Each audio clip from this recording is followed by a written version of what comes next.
Okay, so Lewis symbols and structures. Uh, Lewis did a lot of different things in his life's work, and so we need to know about Lewis structures because it's a convenient way of conceptualizing how bonding is taking place. So all bonds in Lewis involve sharing or in any case, involve sharing or transfer of only the valence electrons, the outermost shell. So a Lewis structure consists of an elemental symbol for the element surrounded by one dot for each of its valence electrons. So for boron, I would write the capital letter B, and I have these three are my valence electrons, these two, the 1s2 are my core electrons, and I write the B, it includes those core electrons, so I only have to end the nucleus, and then when I write the dots, I would put 3 dots all on different sides, and we'll go through this in some examples in class today. So carbon, when I write the symbol C, it would include the nucleus and the two 1s electrons, and I have 4 remaining valence shell electrons, so I'd put 4 dots. When I get to nitrogen, now I have 5, and I have only 4 sides to my element, so I would have to pair up for the first time my electrons, and that follows Hund's rule of leaving them unshared as long as possible. So now here are some drawings for you that we can work through and see that you understand. So, sodium. And if I use the noble gas configuration, it's very easy to see where the core electrons are. So neon, and then it has just one s electron after that. So when I write the symbol Na, I only need 1 dot. Magnesium, I have 2 out here, so I only need 2 dots. Aluminum, 3, I get 3 dots. Silicon has 2 here and 2 here, so that's 4 dots, so I have 4 dots. Once I get to phosphorus, like nitrogen, now I need to start pairing up the electrons, and so you leave them unpaired as long as possible, but then you pair when you need to. And so phosphorus has 1 lone pair, sulfur has 2, chlorine has 3, and then argon would have 4. So if we were trying to use this as an idea about how this ionic bonding takes place, we talked about it in the other video. Sodium has 1 valence electron that it's going to transfer or give away to chloride, and we would end up with a sodium with a 1 plus and no dots around it because it gave up its 1 electron. Chloride would now have, instead of 7 electrons, would have 8. Its valence shell would be full, and it would have a -1 charge. So we put that symbol in brackets to denote that this element is now negative. You do need the brackets. And cations are formed when they lose electrons. Anions are formed when they gain electrons. But the total number of electrons did not change. They just moved from one atom to another. The valence electrons of sodium have been transferred to chlorine. Lewis structures. The drawings that use Lewis symbols to describe bonding in molecules and polyatomic ions. We will work with compounds containing only main group elements. Lewis structures, so no D block, no F block. Lewis structures show the arrangement of all the valence electrons in a covalent compound. So, in the Lewis structure of a molecule or polyatomic ion, the valence electrons ordinarily occur in pairs. A pair of shared electrons between 2 atoms is a covalent bond and is shown as a straight line connecting the atoms, and that would be 2 electrons for 1 straight line.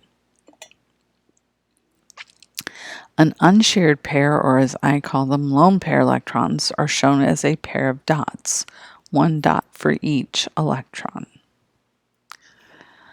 Noble gases, except for helium, have 8 electrons. So the octet rule is that nonmetals, except for hydrogen, form molecules where by sharing electrons, follow them to be surrounded by 8 electrons.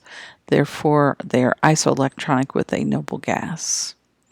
Hydrogen is an octet exception because it only needs 2 electrons to form a geometry similar, or electron configuration similar to the next noble gas, which is helium.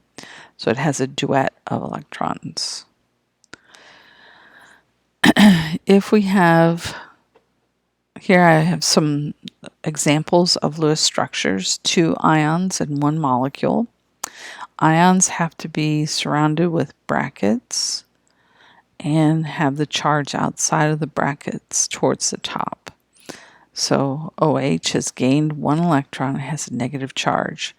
This bond has been broken where the 2 electrons in this bond are now as a lone pair on that oxygen. Here's NH4, and it has had a pair of electrons here that would attract a hydrogen, forming a covalent bond, sharing electrons, but overall it has a +1 charge. If it is a neutral atom, you don't need to give any charge on it. So here are a few more examples. We're going to go through a lot of these and how to draw them. I do want to get through the rules for Lewis charges, or Lewis structures. First, determine the number of valence electrons. So I don't recommend you worry about whether they're cations or anions. You just look at the element on the periodic table and figure out the number of valence electrons. I'm going to have to go over these rules because mine are slightly different. This is straight out of your book, which I wanted to kind of cover. Draw a skeleton structure of the molecular ion using single bonds to attach each terminal atom to a central atom. Generally, the least electronegative element should be the central atom. However, it's always the atom that is unique. If there's one atom of one type, it will be the central atom. Hydrogens can never be the central atom because they only make 1 bond, which means they have to be at the end. So, you're going to distribute the remaining electrons as lone pairs on the terminal atoms, except for hydrogen never gets lone pairs. And completing an octet for each atom. If any electrons remain, they are placed on the central atom. If an atom does not have an octet at this point, then you have to move some of the lone pairs on a terminal atom to make multiple bonds with the central atom until an octet is obtained. There are exceptions to the octet rule, and we can have less than 8 electrons or we can have more than 8 electrons. And if it's less than 8 electrons, it's typically something like boron aluminum in group 3. If it's more than 8 electrons, hypervalent molecules have to be in the 3rd row of the periodic table or below, because those use D block element or orbitals to make those electrons. Another way to have a electron deficient or fewer than 8 electrons would be if something like nitrogen is bonded to something. It can sometimes have an odd number of electrons as your total, and that would give you a dot or a free radical, and typically those go on the nitrogen because nitrogen started with an odd number of electrons. And so there's no way to draw this with to obey the octet rule, and so we do get nitrogen with less than 8 electrons. Oxygen does share 8 electrons. I'm going to stop here. Well, we'll continue on. Beryllium, boron, all would have less than 8 electrons, and we'll draw out some of those structures. So, elements in the 2nd period can only accommodate 8 electrons, but if we get to the 3rd period, now we can use d orbitals to make a hypervalent molecule or something with more than 8 electrons. And these are the most common violations of the octet rule. So things like phosphorus, sulfur, chloride are the typical ones you see.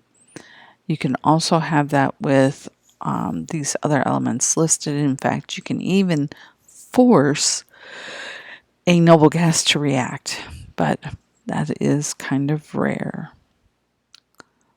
So if it has more than 8 electrons, we get some pretty interesting geometries because of having that many electrons. So I'm going to stop here for today, and I will talk to you soon. Bye.